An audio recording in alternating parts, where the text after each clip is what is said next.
बेशुमार भाइयों को शहीद कर दिया है, जख्मी कर दिया है। ये यहूदियों से भी परली नस्ल है। इन जालिमों को शर्म नहीं आती। इस रोड पे जहाँ पे खून ही खून है, गोलियां मार रहे हैं हमारे भाइयों को।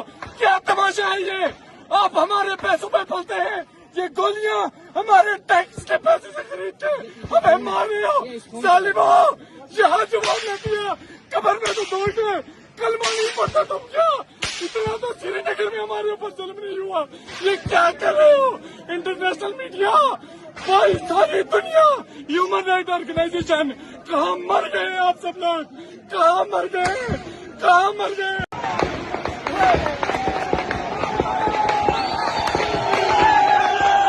लगातार फायरिंग जारी है।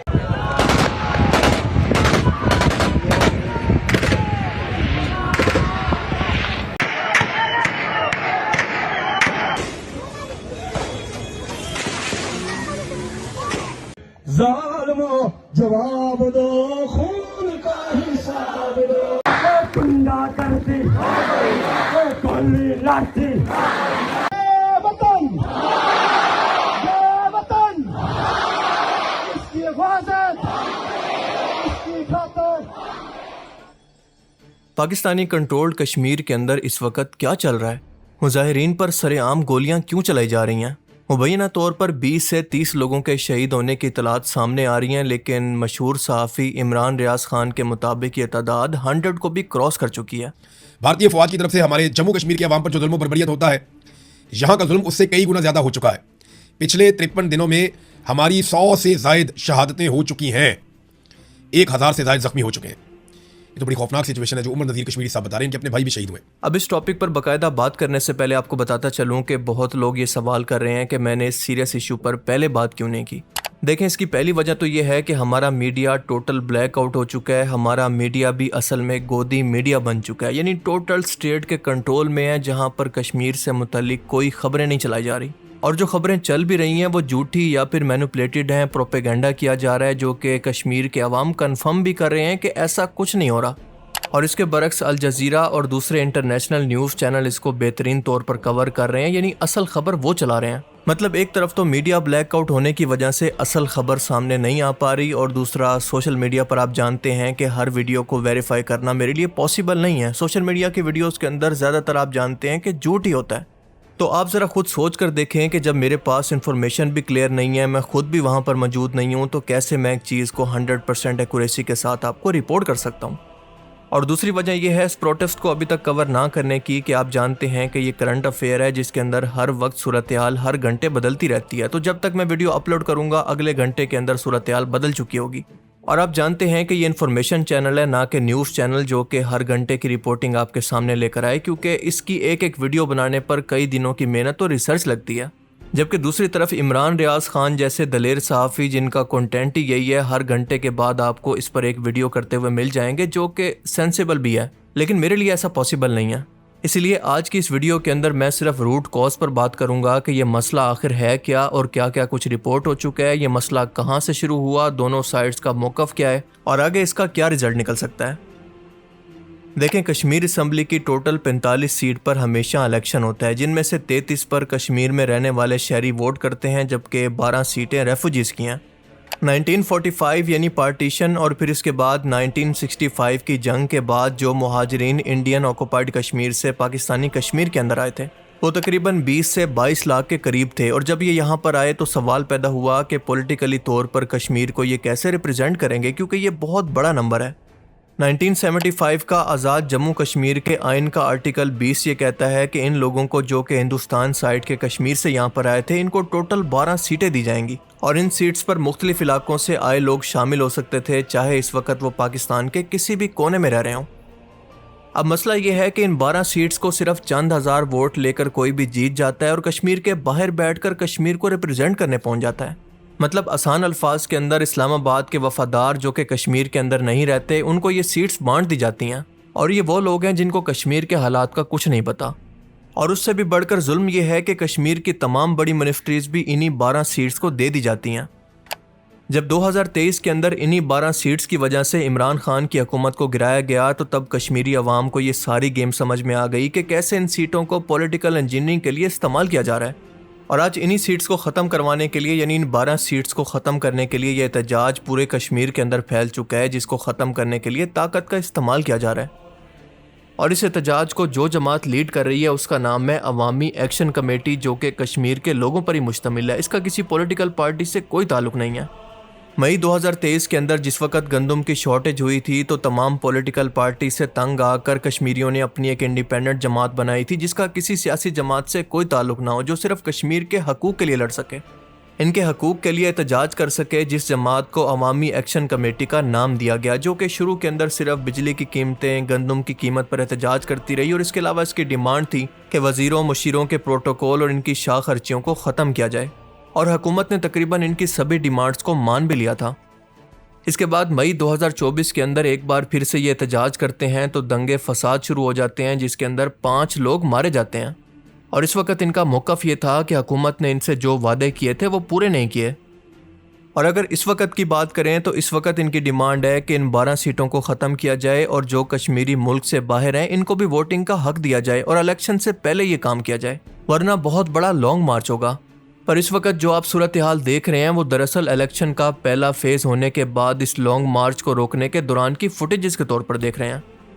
मतलब इन लोगों की कंसर्न्स को, इन लोगों की बातों को सुने बगैर इलेक्शन का पहला मरहला कश्मीर के अंदर मुकम्मल हो चुका है और हमारी स्टेट ने इनको एहतजाज करने पर कलअदम और गद्दार डिक्लेयर भी कर दिया है। कलअदम अवामी एक्शन कमेटी के मुसल्लह जत्थों की रावला कोट में जबरदस्ती दाखिले की कोशिश, कानून नाफिज करने वाले एहलकारों पर फायरिंग कर दी। अब दोनों साइड्स का मौक़िफ़ ये है कि मुजाहिरीन ये कहते हैं कि इन पर डायरेक्ट फायरिंग की गई है और 20 से 30 लोगों की जान जा चुकी है, जबकि हुकूमत का मौक़िफ़ है कि ये लोग असला उठाकर पुलिस पर फायरिंग कर रहे हैं, जिसकी वजह से एक पुलिस वाला भी मारा गया। और इसी हमले के बाद इन पर क्रैकडाउन शुरू किया गया।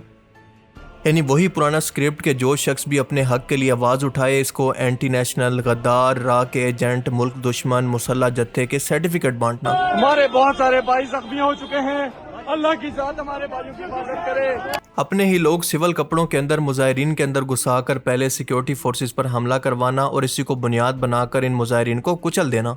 मतलब हमने ये स्क्रिप्ट बार बार रिपीट होते देखा है, क्योंकि जब भी पीटीआई की क़यादत पर क्रैकडाउन किया गया, सानिया मुरीद के हुआ, बलूचिस्तान के अंदर यही सब कुछ हुआ और अब कश्मीर के अंदर वही स्क्रिप्ट दोहराने की कोशिश की जा रही है। पर मुझे सबसे ज़्यादा दुख हो रहा है हमारे मीडिया पर, क्योंकि हमारे मीडिया और इंडियन गोदी मीडिया के अंदर कोई फ़र्क बाकी नहीं रहा। और आप देखेंगे कि आने वाले टाइम के अंदर ये मीडिया भी अपनी क्रेडिबिलिटी इसी तरह से खो देगा, जैसा कि इंडिया के अंदर गोदी मीडिया अपनी क्रेडिबिलिटी अवाम के अंदर खो चुका है। मतलब आप खुद सोचें कि अगर रियासत के मुंह को खून लग चुका है, वो अपने लोगों पर गोली चलाने की आदी हो गई है, तो मीडिया का काम था कि पूरी दुनिया के अंदर इस जुल्म को हाईलाइट करना, अपने लोगों की आवाज़ बनना, जुल्म को जुल्म कहना। देखें एक एक करके सबकी बारी आनी है, लिहाजा जब मीडिया पर क्रैकडाउन होगा, इनकी बारी लगेगी तो कोई शख्स नहीं होगा जो कि इनसे हमदर्दी करेगा या फिर इनके साथ खड़ा होगा। 5 जून को अवामी एक्शन कमेटी के एहतजाज के दौरान 5 पुलिस वालों के साथ साथ 7 मुजाहिरीन की जान भी चली जाती है। और इसी के बाद जॉइंट एक्शन कमेटी को कलअदम करार देकर इसके लोगों को, यानी प्रोटेस्टर्स को घरों से उठाने का सिलसिला शुरू हो जाता है। गवर्नमेंट कहती है कि इसके अंदर टीटीपी और रा के लोग भी शामिल हैं, जो कि कश्मीर को तोड़ना चाहते हैं, यानी पाकिस्तान से अलग करना चाहते हैं। 27 जुलाई को जब पाकिस्तानी कंट्रोल जम्मू कश्मीर के अंदर इलेक्शन का पहला दिन था, तो उसी दिन हंगामों का आगाज़ हुआ जब रावला कोर्ट के अंदर जॉइंट एक्शन कमेटी ने इन इलेक्शन के खिलाफ लॉन्ग मार्च का ऐलान किया। और इसकी डिमांड थी कि जब तक वो 12 सीटें जो कि मुहाजिरीन के लिए, यानी कश्मीर से बाहर से आने वाले गैर कश्मीरियों की हैं, इनको ख़त्म या कम ना किया जाए, हम ये इलेक्शन नहीं होने देंगे। अब हुकूमत इस पर यह जवाब देती है कि ये चेंज आर्टिकल के अंदर सियासी तौर पर बदलाव से होगा, सड़कों पर आने से नहीं होगा। और इसके बाद 3 मरहलों के अंदर कश्मीर के अंदर इलेक्शन करवाने का ऐलान किया जाता है, इनकी आवाज़ को सुने बगैर। 27 तारीख को मीरपुर की 13 डिवीजन के अंदर इलेक्शन होना था, जो कि मुकम्मल हो चुका है, जबकि इसके बाद 2 अगस्त को सेकंड फेज़ होगा, जिसके अंदर मुजफ्फराबाद की 9 डिवीजन शामिल होंगी। और इसके बाद 10 अगस्त को तीसरा मरहला शुरू होगा, जिसके अंदर पूंछ की 12 सीटों के लिए इलेक्शन होगा। 27 तारीख को इलेक्शन के पहले मरहले की बात करें तो ऑनलाइन वीडियोज़ और इंडिपेंडेंट सोर्स के मुताबिक 27 तारीख को पहले मरहले के अंदर वोटर टर्न आउट ना होने के बराबर था। मतलब लोगों ने इस इलेक्शन का बाइकआउट किया, खसूसन यंग जनरेशन ने, लेकिन हुकूमत कहती है कि ये 45% से भी ज़्यादा था।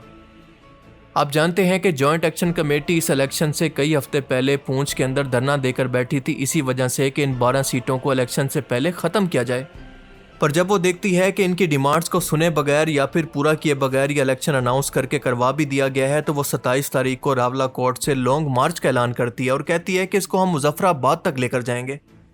पिछले कुछ दिनों से जो आप इंटरनेट पर अल जजीरा की ये वीडियो देख रहे हैं और इसके अलावा इन भाई साहब की जो वीडियो देख रहे हैं जो ये बता रहे हैं कि हम लोगों पर खुलेआम गोलियां चलाई जा रही हैं, दरअसल ये वीडियो जिस जगह की है वो रावला कोर्ट का एंट्री पॉइंट है जहां पर झड़प हुई थी जो कि फोर्सेस और इन्हीं लोगों के दरमियान हुई थी जो कि एहतजाज कर रहे हैं, यानी कश्मीर के वो लोग जो कि अपने हकूक के लिए निकले हैं। इन प्रोटेस्टर्स के मुताबिक पुलिस ने इन पर फोर्स, डंडे और सीधा फायरिंग की ताकि हम डर कर भाग जाएं और इस दौरान हमारे तकरीबन 30 के करीब लोगों को मार दिया गया। कश्मीर टाइम्स ये नंबर 3 बता रहा है जबकि अल जजीरा 20 लोगों का दावा कर रही है। न्यूयॉर्क टाइम के मुताबिक और नंबर हैं जबकि इंडिपेंडेंट जर्नलिस्ट तकरीबन 30 का ही नंबर बता रहे हैं। जबकि अगर फोर्सेस की माने तो उनके मुताबिक कोई शख्स यानी कोई प्रोटेस्टर नहीं मारा गया, जबकि मारा गया है तो सिर्फ एक पुलिस वाले को इन मुजाहिरीन ने मारा है। अब इंटरनेशनल मीडिया भी मोहतात होकर इसको रिपोर्ट कर रहा है। वो कह रहा है कि मुबैना तौर पर यानी बयान किया जा रहा है, इसकी तस्दीक करना पॉसिबल नहीं है क्योंकि वाकई अगर आप हालात देखें तो किसी के लिए भी पॉसिबल नहीं है तस्दीक करना, क्योंकि इस वक्त भी कश्मीर के अंदर मुसलसल कई हफ्तों से इंटरनेट बंद है, जर्नलिस्ट अंदर नहीं जा सकते, कोई ट्रांसपोर्टेशन नहीं है, कोई खाने का सामान नहीं जा सकता, मार्केटें बंद हैं, कॉलेज स्कूल बंद हैं। सबसे बढ़कर मीडिया ब्लैकआउट है। तो आप खुद सोच कर बताएं कि कौन शख्स है जो जस्टिफाई कर सके कि सच कौन बोल रहा है और झूठ कौन बोल रहा है। पर अगर ट्रैक रिकॉर्ड देखें तो सबको ये पता है कि इनको कौन ऑर्डर कर रहा है मुजाहिरीन पर फायरिंग करने के लिए, इनको कुचलने के लिए, चाहे जितनी मर्जी इनको लाशें बिछानी पड़ें सिर्फ अपने इक़्तिदार को बचाने के लिए तो वो बिछाएंगे। और दूसरी तरफ अगर हम देखें तो कितने शर्म का मकाम है कि ये दोनों पॉलिटिकल पार्टीज इस कत्ले आम से तवज्जो हटाने के लिए आपस में लड़ पड़ी हैं, यानी नूरा कुश्ती करने लगी हैं। ये फॉर्म 47 की वजह से, फॉर्म 47 की वजह से बैठे हैं। एजेके का इलेक्शन आप बुरी तरह हारे तो वहां पर आपने धांधली का इल्जाम लगाया। अंदाजा लगाएं कि पाकिस्तान पीपल्स पार्टी जिसका इस वक्त आज़ाद कश्मीर का वजीर आज़म है और इसके अलावा ये वफाक के अंदर नून लीग के साथ इत्तेहादी है, वो कहती है कि नून लीग ने इलेक्शन कश्मीर के अंदर हमसे छीन कर चोरी किया है, हमारी सीटें ज़्यादा बनती थी, जबकि नून लीग कहती है कि पीपल्स पार्टी धांधली की एक्सपर्ट है और अपनी शिकस्त को कबूल नहीं करना चाहती। कश्मीर में चल रहे इस लॉकडाउन की वजह से अरबों रुपए का नुकसान हर रोज़ हो रहा है और ये नुकसान किसी एक स्टेट का नहीं हो रहा, कश्मीर का नहीं हो रहा, बल्कि पाकिस्तान का हो रहा है। अब सूरत हाल ये है कि दोनों साइड्स किसी की बात मानने को तैयार नहीं है, दोनों की तरफ से वायलेंस से जवाब दिया जा रहा है और इसलिए मीडिया ब्लैकआउट, इंटरनेट बंद होने के बाद जब असल वीडियो सामने आएंगी तो तभी जाकर मामला कुछ क्लियर होगा। पर इस दौरान हुकूमत को ये सोचना होगा कि इनके हाथ के अंदर अगर डंडा है तो इसका मतलब ये नहीं होता कि इसको हर जगह पर चलाना होता है, ख़ास तौर पर अपने लोगों पर। ये बात ठीक है कि 12 सीटों का मामला पॉलिटिकली तौर पर ही हल हो सकता है, लेकिन अगर इन लोगों को यकीन दिलवा दिया जाता कि इनकी बात पर ये मजीद बहस कर सकते हैं या इलेक्शन के बाद इनसे मजीद लचक पैदा की जा सकती है, मतलब इस मसले पर बात की जा सकती है, तो शायद ये मसला इस हद तक ना बिगड़ता। क्योंकि अब तक जो वीडियो सामने आ रही हैं उसके मुताबिक अगर वो सच हैं तो एक ऐसा गहरा जख्म कश्मीरी अवाम के दिल पर लगा है जो कि वो कभी नहीं भूल पाएंगे। आप दुनिया में किसी भी तहरीक को डंडे के जोर पर नहीं दबा सकते, ख़ास तौर पर कश्मीर जैसी आवाम को तो बिल्कुल भी नहीं। इसीलिए अगर आपको मज़ाकरात करने हैं या फिर इनके साथ डायलॉग करना है तो ये जितनी जल्दी हो सके पॉसिबल करें। और वीडियो के आखिर में कश्मीरी आवाम से ये कहना चाहता हूँ कि ये जालिम लीडर हमें, आपको या पाकिस्तान को रिप्रेजेंट नहीं करते, ये धांधली की पैदावार है। हम पाकिस्तानी आपसे दिलो जान से मोहब्बत करते हैं, आप हमारे भाई हैं और हमेशा रहेंगे। आप पर जुल्म करने वाले ये पाकिस्तानी पॉलिटिशियन हैं जो कि पाकिस्तान को रिप्रेजेंट नहीं करते, इसलिए इन लोगों से तो आप नफरत कर सकते हैं लेकिन पाकिस्तान से नहीं। पाकिस्तान जिंदाबाद और कश्मीर बनेगा Pakistan. Thanks for watching this video. अल्लाह हाफिज़।